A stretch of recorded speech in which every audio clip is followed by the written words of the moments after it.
बाजार बोलता है। इसमें हम एफआईज डीआईज के डेटा से शुरुआत करेंगे कि एफआईज ने कल क्या किया और डीआईज ने क्या किया। उसके बाद हम ग्लोबल मार्केट्स और टॉप गेनर्स और लूजर्स पर जाएंगे। तो एक बार एफआईज डीआईज का डेटा पढ़ लेते हैं, उसके बाद देखते हैं कि कल के डेटा से कि क्या कुछ क्यूज़ हमें मिले।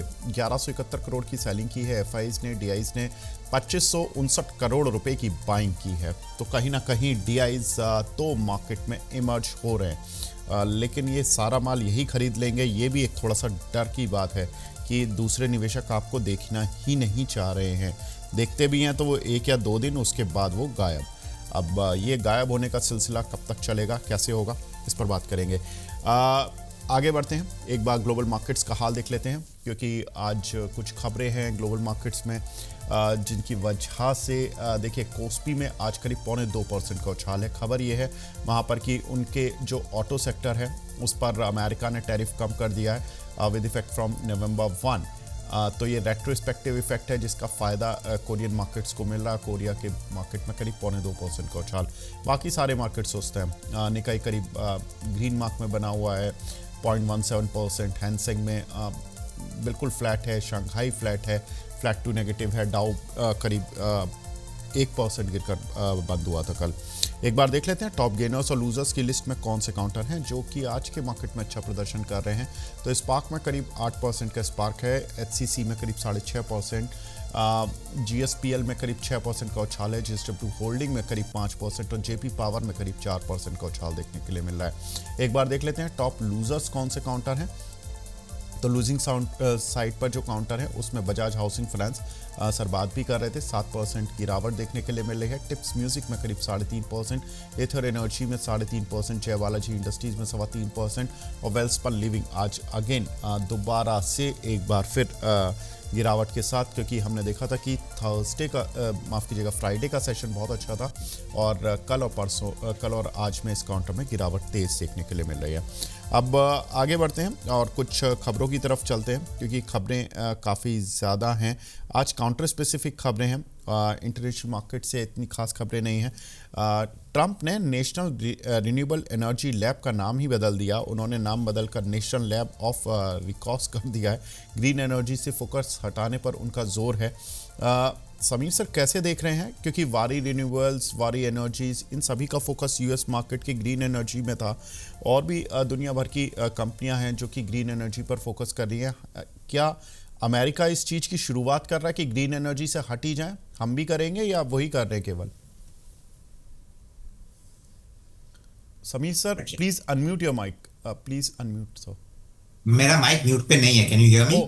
ओ yeah yes sir please, maybe it's a PCR problem, please carry on sir, now your voice okay, is clear. तो मैं क्या बोल रहा था कि आई डोंट थिंक कि globally green energy is something that's going to die away.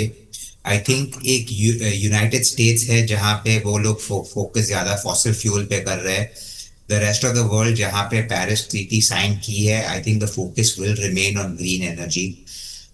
India में उसका बेनिफिट्स भी दिखने लग गया है because it reduces our dependence on crude, on coal for imports, on all of these things, because green energy natural sunlight wind से जो आती है। यस, थोड़ा सब्स्टिट्यूशन हुआ है, we are importing certain commodities या products which are used for making those green energy, but government ने थोड़ी focus दी है कि जो solar cell, the cell जो main component होता है जो goes into the panels, that manufacturing is now going to start happening in a big way in India, और जैसे वो होगा हमारे पे चाइना से वो imports कम हो जाएंगे। So these are all things that are required, so I don't think India एक back step लेने वाले हैं। Cost of green energy is also cheaper than that of uh, generating from fossil fuels. So it's not a trend that is going to stay. Yes, जो companies US में exposure है, जो export करते हैं panels या सब, उन पे थोड़ा सा इफेक्ट हो सकता है because of the US in the near term. पर मैं आपको एक चीज और भी बोल सकता हूँ कि डोनाल्ड ट्रम्प के पास अभी 3 साल बाकी है। Next 3 years will be tough for that sector, क्योंकि उनका फोकस वहां पे उतना नहीं है। बट जो भी नेक्स्ट आएगा president, because he can not stand for one more term, that person is going to focus on green energy, क्योंकि that is something that is required for the planet। तो ऐसा नहीं है, ठीक है ये 2-3 साल शायद निकल जाएंगे, but after that the focus globally will remain. So don't think कि ये सेक्टर वाइप आउट होने वाला है या फिर सब इग्नोर करने वाले हैं। ठीक है सर। तो यहाँ पर रिन्यूएबल एनर्जी पर इंडियन कंपनीज को ज़्यादा डरने घबराने की ज़रूरत नहीं है, लेकिन सर मारुति ये काउंटर दोबारा से लाइमलाइट में आ रहा है क्योंकि गोल्डमैन सैक्स ने भी इसको एशिया पैसिफिक अपनी कन्विक्शन लिस्ट में के शेयर्स में शामिल कर लिया है। और उनका मानना है कि कंपनी के जो दो मॉडल लॉन्च होने वाले हैं उनका फ़ायदा काफ़ी कुछ मिलने वाला है। विक्टरीज और एसयूवी और साथ ही ई विटारा की लॉन्च 2026 में ड्यू है और 2030 तक कंपनी 8 नए मॉडल लॉन्च करने की योजना बना रही है। कंपनी की कल बिक्री भी आई नवंबर मंथ की, जिसमें कि ऑल टाइम हाई पर की कार सेल्स रही। नवंबर में कार सेल्स 26% बढ़कर करीब 2,29,000 यूनिट रही हैं। शेयर भी जबरदस्त परफॉर्म करता हुआ दिखाई दिया। पिछले एक साल में ईयर टिल डेट कंपनी के शेयर में करीब 48.5% की ग्रोथ देखने के लिए मिली है। सर, ये जितनी भी पॉजिटिव खबरें थी ये डिस्काउंटेड हो चुकी हैं मारुति में या अभी कुछ खबरें बची हैं? नहीं, मेरे हिसाब से more than enough is discounted. देखिए, मेरा व्यू है कि ऑटो इंडस्ट्री में इंडिया पेनिट्रेशन ग्रोथ अभी भी कम है, तो ग्रोथ अपॉर्चुनिटी बहुत स्ट्रांग है। Today we are selling 4 lakh cars और 4.5 lakh cars in a month. हम लोग 10 लाख 12 लाख तक भी जा सकते हैं, क्योंकि चाइना में at the moment they are selling 15 lakh cars. We have a similar population demographic, but हम लोग इमर्ज कर रहे हैं, वो लोग थोड़े आगे हमसे निकल गए। But consumption of cars will obviously increase going forward. Problem क्या है कि आप अगर ग्लोबली देखें तो very few car companies trade at 35-40 times earnings. दूसरा जो होने वाला है, competition is going to continuously keep increasing, क्योंकि more international players are looking at India as an opportunity. आप देखिए तो Hyundai तो ऑलरेडी था, Kia has made an entrance, Tata motor में अभी फाइट चालू की है। Tata Motors is doing about 55-60,000, Mahindra is doing 55-60,000. You can expect other car companies to start coming to India. तो जब competition बढ़ेगी, yes, Maruti will be a dominant player in the low cost category, which is an emerging category, but that is not a very highly profitable profit margin उनके उतने अच्छे नहीं है।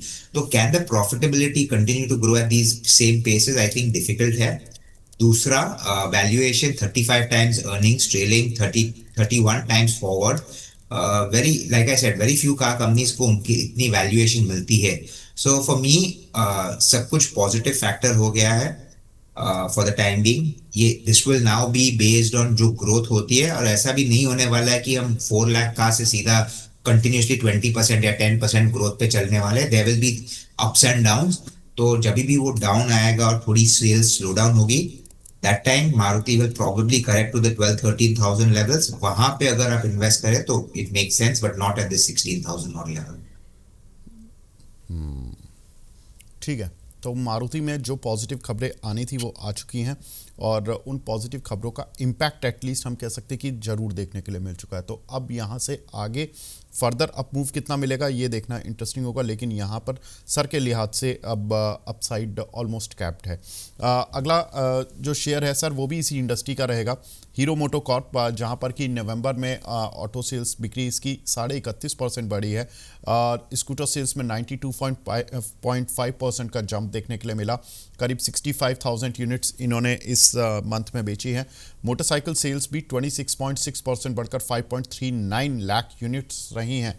तो ज़बरदस्त सेल देखने के लिए मिली हीरो मोटोकॉर्प की साइड से। सर क्या माने सर, ये सब कुछ शो हो रहा है इन ऑटो कंपनीज के साथ, ये इनका एक बेहतरीन समय कह सकते हैं कि ये बेहतरीन समय चल रहा है कि ये इतनी अच्छी सेल दोबारा कर पा रही हैं। हालांकि आज प्रॉफिट बुकिंग देखने के लिए मिली है हीरो मोटोकॉर्प के काउंटर में।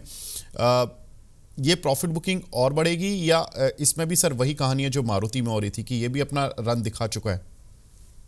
तो हीरो मोटोकॉर्प में ऑलरेडी रन अप थोड़ा आ चुका था। The stock had gone down I think to 5,000 और लेवल्स। तो वहां से काफी रैली हुआ है, so that some amount of profit booking. पर अगर आप वैल्यूएशन मल्टीपल्स हीरो मोटो के देखें, it's not as high as Maruti, क्योंकि उनकी अगर आप एथर इन्वेस्टमेंट की वैल्यू ऐड करें and some of the other investments जो उनकी है अगर वो ऐड करें, तो then the valuation multiple optically बहुत हाई दिखता है, but it looks high but it's not as high because there is embedded value in some of the investments. तो can the stock have more upside? जी हाँ, मेरे को लगता है over the next 2 years Hero moto will have more upside. शायद for the next 3 to 4 months और 6 months it will remain sideways, क्योंकि ऑलरेडी 20% रन अप दे चुका है I think in the last 2-3 months. तो वी आर, हम fundamental analyst या जो भी इन्वेस्टर्स लॉन्ग टर्म रहते हैं, we are very happy to earn 20-25% return in a year. ये स्टॉक ने आपको 2 महीने में दे दिया है, तो we can expect consolidation to happen. Long term opportunity अभी भी बहुत स्ट्रांग है, क्योंकि जो push is going to come from electric vehicles, तो उनकी इन्वेस्टमेंट जो एथर बाइक्स में है, उनकी वैल्यू भी बढ़ती जाएगी. दूसरी, they have also become now I think the third largest player, और सेकंड और third, I am not sure market share exact याद नहीं, but they become the top 3 players in electric scooters. और मेरे हिसाब से दे विल, बिकॉज ऑफ जो उनकी रीच है, उनकी ब्रांड रिकॉल है, उनकी सर्विसिंग एबिलिटी है, मेरे हिसाब से they will keep growing at a very healthy aggressive pace. तो I would think Hero MotoCorp is one of the counters कि आप होल्ड कर सकते हो स्लाइटली लॉन्गर टर्म के लिए. एक्सपेक्ट शॉर्ट टर्म में sideways, but long term positive. ठीक है सर. सर, अगला काउंटर बजाज हाउसिंग फाइनेंस, जिस पर आपने बात इनिशियली भी की थी शो में. प्रमोटर के करीब 2.35% स्टेक सेल की खबरें आई हैं. हिस्सा बिकवाली करीब 97 रुपीज़ के आसपास हुआ है. डील वैल्यू करीब 1890 करोड़ रुपए है. कंपनी में प्रमोटर्स की वैल्यू 88.7% है. अभी सर 2.35 बिका है. आईपीओ में बिका था 70 रुपये के भाव पर. उस समय शेयर डबल से भी ज़्यादा हो गया था और लोगों ने बहुत खुशी मनाई थी कि जिन लोगों के पास आईपीओ के भाव के शेयर पड़े थे. सर, एक पहले तो मैं ये पूछूंगा, इसी शेयर को ध्यान में रखते हुए दो चीज़ें पूछूंगा. पहला हिस्सा कि अगर किसी कंपनी का आईपीओ आता है और आपको शॉर्ट टर्म में 100% या 50 to 100% मुनाफा मिल जाता है, लेकिन निकल लेना चाहिए, क्योंकि बाद में उसकी हालत किसी ना किसी खबर से, किसी ना किसी वजह से खराब हो ही जाती है. जब बजाज हाउसिंग नहीं बचा तो बाकी कंपनियों पर क्या भरोसा करें? क्या ये चीज सही है? नहीं, I don't think, I would agree with that statement कि हर स्टॉक वैसे सेल आउट कर देना चाहिए, क्योंकि इट डिपेंड्स आप कौन से स्पेस में हो, वो स्पेस की ग्रोथ क्या है, आप उस स्पेस के लीडर हो, second in place, third in place क्या हो, एंड मोर इम्पोर्टेंटली आपके वैल्यूएशन मल्टीपल्स क्या होते हैं. Now let's talk about Bajaj finance particularly. क्यों ये स्टॉक करेक्ट हुआ है?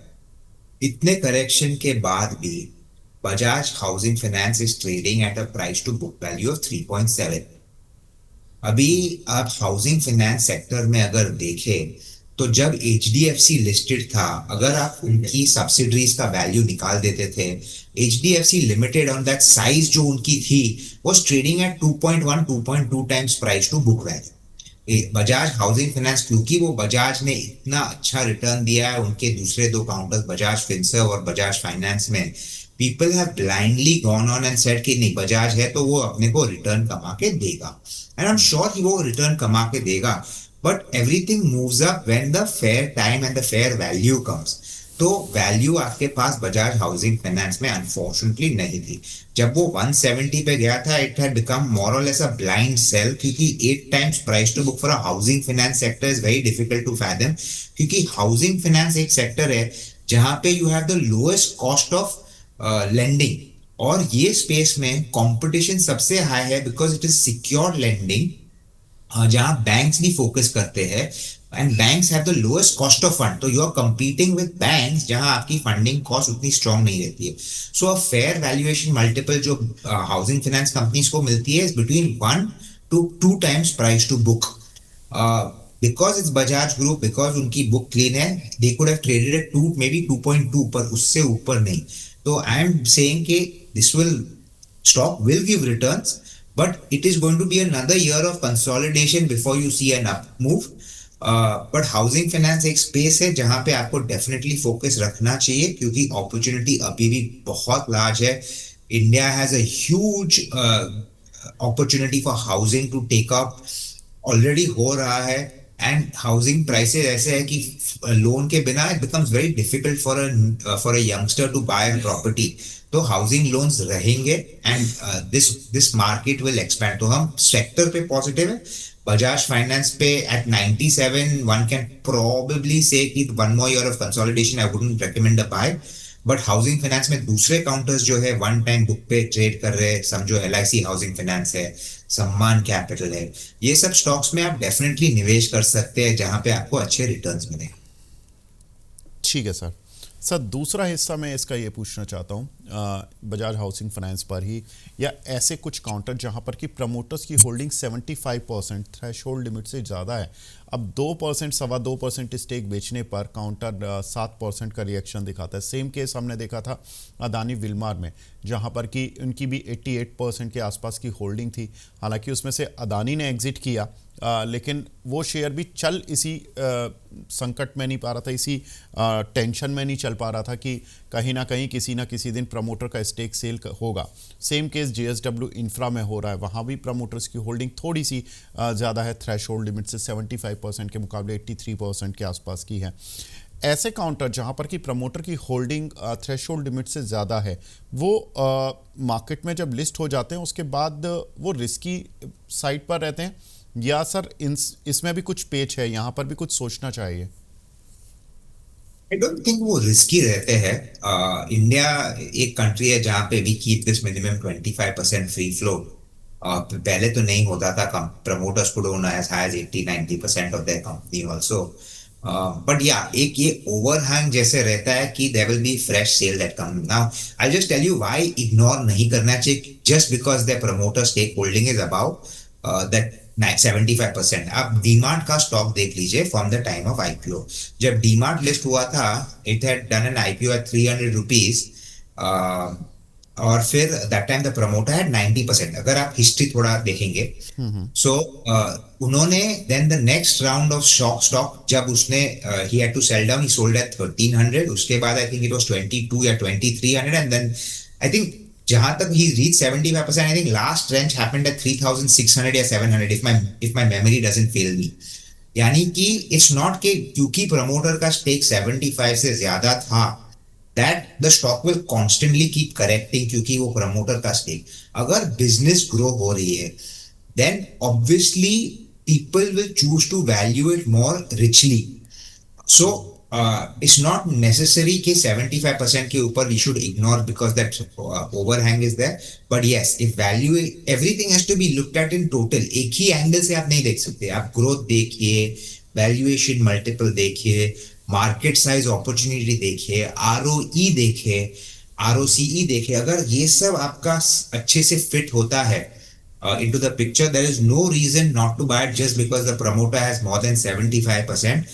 In fact, it becomes kind of a कि promoter also is so confident कि वो अपना stake कम इतने ये रेट में नहीं करना चाहता है, because he is more bullish on the longer term of the company.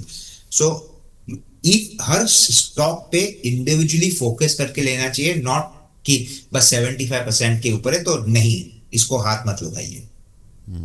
DMart का मैं देख रहा था सर, इनकी मार्च 17 में 82.2% स्टेक था, जो मार्च 19 में 81.2% स्टेक बना, मतलब कि उन्होंने 1.1% स्टेक अपना डाइल्यूट किया, एंड देन 2019-20 के बीच में इन्होंने एक मोटा चंक दिया है, जिसमें कि इनका स्टेक घट के 75% के नीचे आया है, 74.99%, एंड देन इनका स्टेक मार्च 2023 में 0.06% और कम हुआ प्रमोटर का, एंड देन अब जो प्रमोटर का स्टेक है वो 74.64, ऑलमोस्ट 75 के नीचे ही है। बिल्कुल सर, ये 2-3 ट्रांचेस तो इस शेयर में हुई हैं। इंटरेस्टिंग ऑब्जर्वेशन है सर, ये बहुत ज़रूरी था, क्योंकि अक्सर लोग हमसे पूछते हैं कि 75% थ्रेशोल्ड लिमिट के ऊपर चल रहे हैं, इसमें प्रमोटर तो कहीं ऐसा तो नहीं कि इसमें ओवरहैंग आ जाएगा और ये शेयर चलेगा नहीं, क्योंकि AWL, JSW इंफ्रा जैसे बड़े नाम नहीं चल पा रहे थे, इसलिए मैंने सवाल पूछा। बजाज हाउसिंग में तो सर अभी 88.7 है, 2.35% हिस्सा बिकने पर ये 3 डिजिट से नीचे आ गया, तो ये थोड़ा सा डर बस दिखा रहा है, बट आपने बहुत अच्छा ऑब्जर्वेशन बताया सर। भारत डायनामिक का सर, इसको एक ऑर्डर मिला है करीब 2500 करोड़ रुपए का इंडियन आर्मी से। कंपनी की ऑर्डर बुक अब करीब 26,000 करोड़ के पार पहुंच चुकी है। कंपनी का एनुअल रेवेन्यू करीब 3345 करोड़ रुपए है, तो ऑलमोस्ट रेवेन्यू से तो कंपनी का अगर देखेंगे तो हम करीब 8 टाइम्स कंपनी के पास ऑर्डर बुक है। सर ये ऑब्जर्वेशन ठीक है कि रेवेन्यू से 8 टाइम ऑर्डर बुक है, इस तरह से सोचें, या इस तरह से देखें कि कंपनी इम्प्लीमेंटेशन स्टेज में कितनी तेज़ी से जा रही है और उससे कितना रेवेन्यू ग्रोथ ला पा रही है, प्रॉफिट कितना ला पा रही है, और क्या वैल्यूएशन सही है उस वैल्यू को देखते हुए, ये सब देखें, या केवल यही देख लें कि 26,000 की ऑर्डर बुक और 3,300 का रेवेन्यू। तो जो आपने कहा 26,000 का ऑर्डर बुक और 3,300 का रेवेन्यू देखना बहुत इंपॉर्टेंट है। दैट टेल्स यू कि for the next few years at least उनके पास सेल्स होने वाले हैं and profitability is going to come, whether defence पे स्पेंड्स होते हैं या नहीं होते। आई एम नॉट सेइंग कि नहीं होंगे, I am sure there will be more orders that come, but आपको एक विजिबिलिटी मिलती है कि रेवेन्यू ग्रोथ आने वाली है। The revenue growth can be well ahead of 20-25%, क्योंकि उनके पास ये ऑर्डर जो आते हैं usually will have to be finished maximum, मैं मैक्सिमम लिमिट आपको आउटर लिमिट देता हूँ, within 5 years। Most of these orders will have to be finished in 2 to 3 years। अगर उनको 3 years या 4 years में काफी ऑर्डर्स कंप्लीट करने, they need to do go to at least 5,000 to 6,000 crores of annual turnover to get these orders moving and get going. तो मेरे हिसाब से the opportunity for these companies will remain strong। अभी क्या इसमें also to see is what kind of margins can they maintain at this time, और उस पे profitability कितनी रह सकती है। So for me ROCE ये कंपनीज की decent है, strong है, ROE strong है, just the PE multiples थोड़े expensive है। So what we probably have to see is कि if I project, अगर मैं project करूँ कि मेरा FY 2028, I'm not even talking of 27, 26 तो 6 महीने, almost 9 months, 8 months are over, तो 26 पे अभी project करके कुछ ज़्यादा not 27 or 28 project करना चाहिए। तो if I project on 28 and if I do 6,000 crore of revenue at the same operating margins, या स्लाइटली बेटर, क्योंकि मेरी operating leverages play out, because as I use my capacity better, तो मेरी benefits थोड़ी play out करेगी। And based on that what PE if I am trading at, if I am trading at a PE multiple of close to say 25, 30, 40 and मेरा top line growth rate and profit growth rate is 40%, तो PEG1 आती है, then it makes sense to invest। But if the PE is significantly higher than that, then it becomes difficult to say कि ये continue रहेगा momentum। So everything has to be looked at as a whole। Unfortunately, Bharat Dynamics is not a company मैं cover करता हूँ, so I don't have a value projection on that। But अगर किसी को करना है तो इस तरीके से करना चाहिए। ठीक है सर। एक और खबर सर जो आज जिस एक काउंटर में मूव है वो है हिंदुस्तान कंस्ट्रक्शन। इस काउंटर पर काफ़ी तेज मूव देखने के लिए मिला, ऑलमोस्ट 13% का।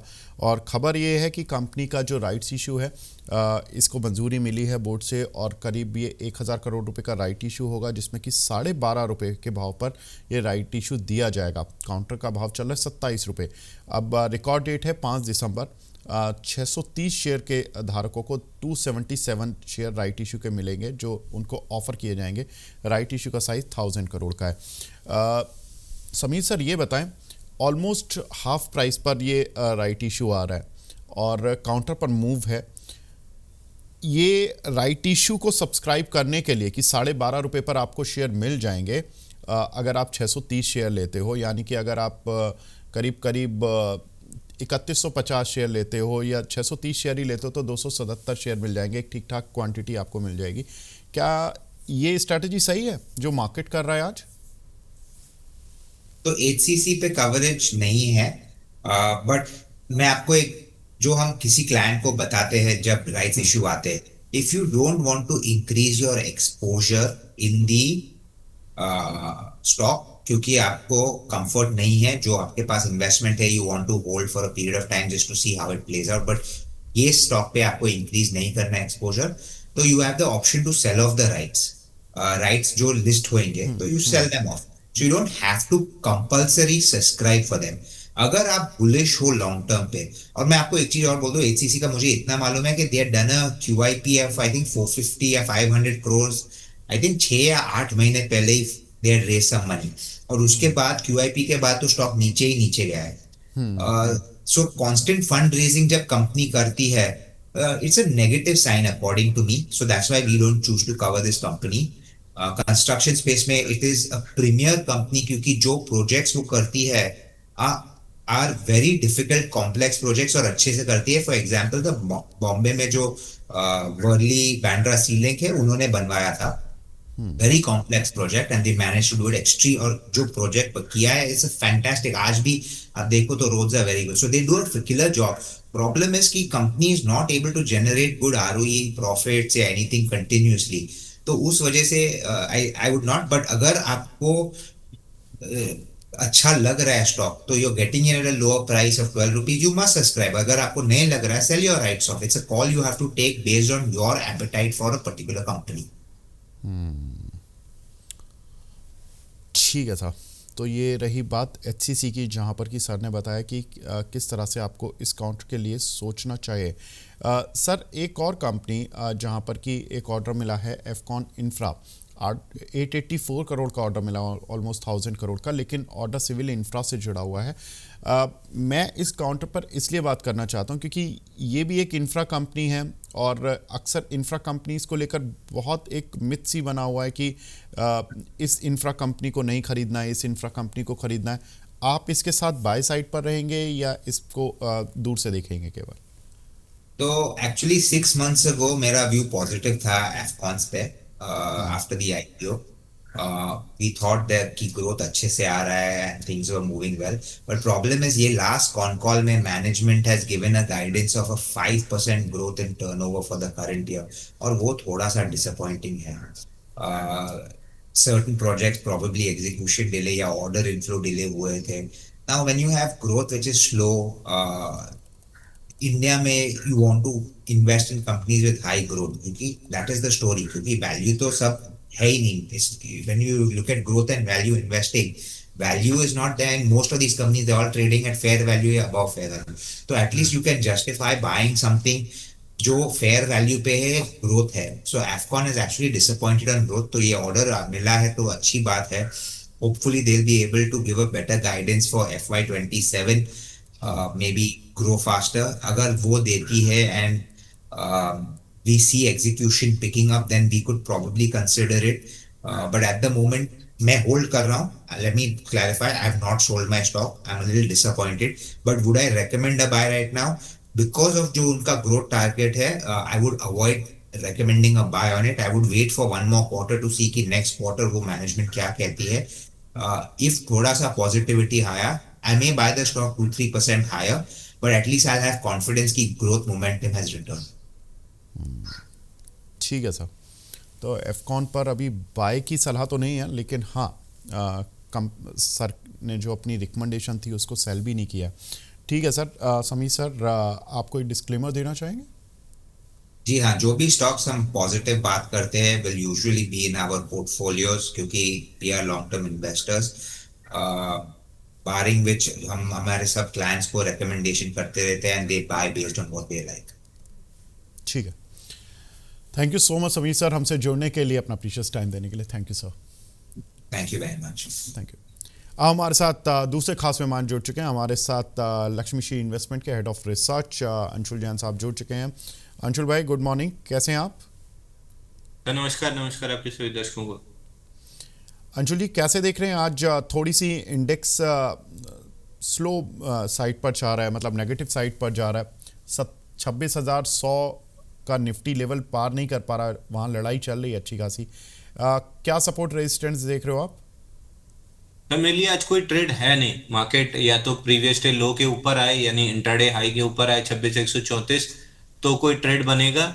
अगर नहीं आता है तो फिर धीरे धीरे करके 26,000 और 25,900 900 940 के आसपास आ जाएगा। और मेरा शॉर्ट में कोई इंटरेस्ट नहीं है, तो अगर नीचे आता भी है तो maybe I would not play. Intraday कोई 15 मिनट के चार्ट पे मिल गया तो ठीक है, बट मैं शॉर्ट में कोई इंटरेस्टेड नहीं हूँ।